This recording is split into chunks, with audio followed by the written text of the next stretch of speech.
All right, today we're going to have a look at this Klein Tools extended reach coaxial cable compression tool.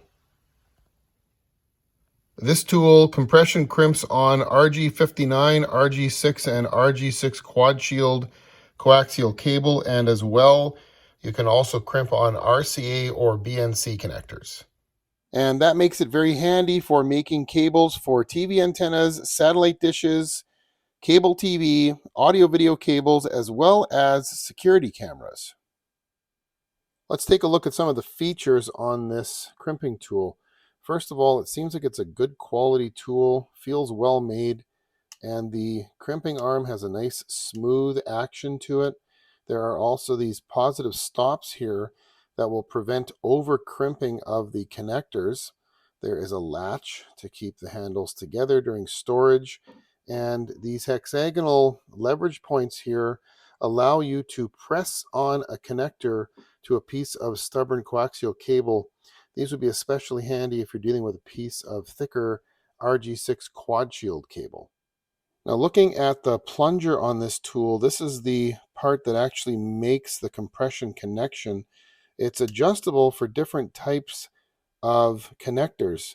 You can either use it for F connectors for RG6 coaxial cable or for BNC connectors, say if you're installing security cameras.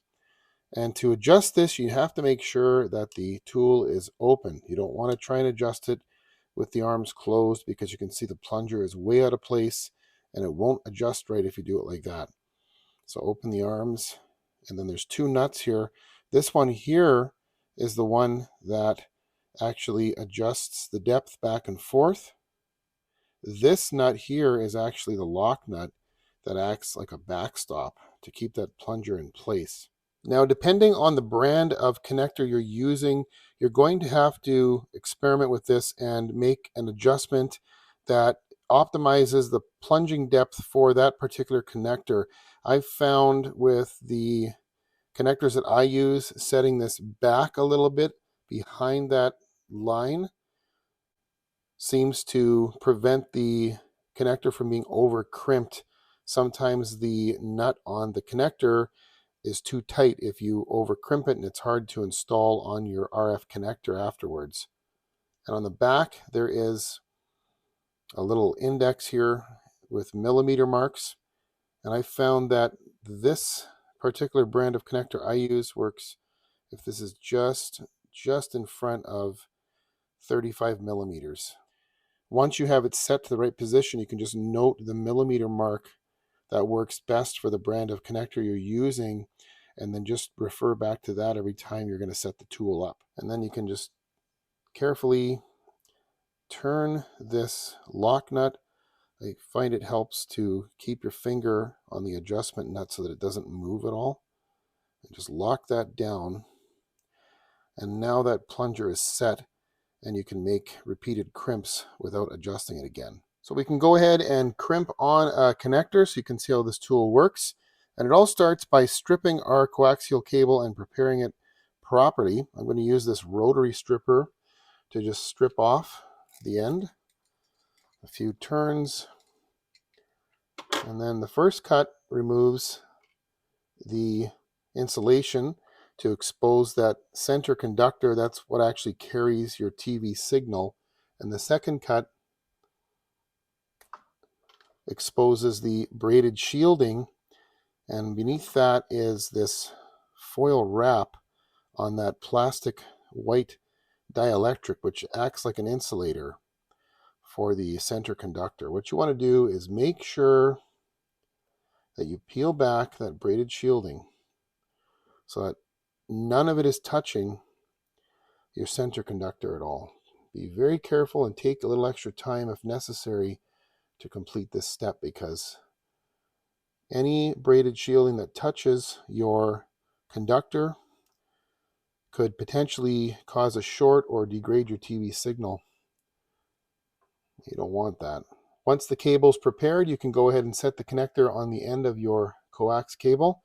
Now you can see that's definitely not on there yet. So that's where we're going to use these leverage holes here. Just set the connector inside there and just press the cable in. Now don't press too much. Now that's not on there deep enough.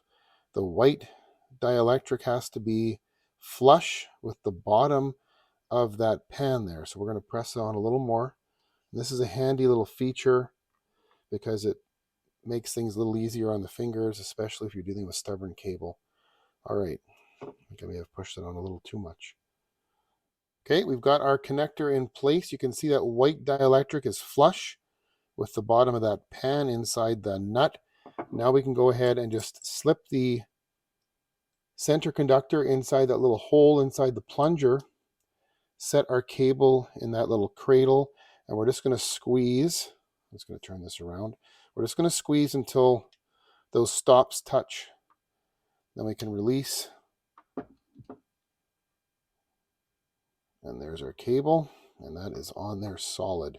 And the nut on this connector turns freely, which will make for a nice easy install on your TV antenna, satellite dish, TV, or receiver. This compression coaxial crimper from Klein Tools, definitely a good buy, well worth the money. It's very well made, has a lot of nice extra features, the positive stop, the leverage points on the back here, and most of all, this adjustable plunger here makes a big difference in setting the plunger depth perfectly for the brand of connector that you're using, since they're all a little different. In the past, I've had lots of problems with other tools over crimping connections and making it very difficult to install them on an antenna or satellite dish or TV. A lot of TV manufacturers seem to put the RF connector in a very awkward spot. So having a free spinning nut on the coax connector makes a big difference. And this tool was definitely a good buy.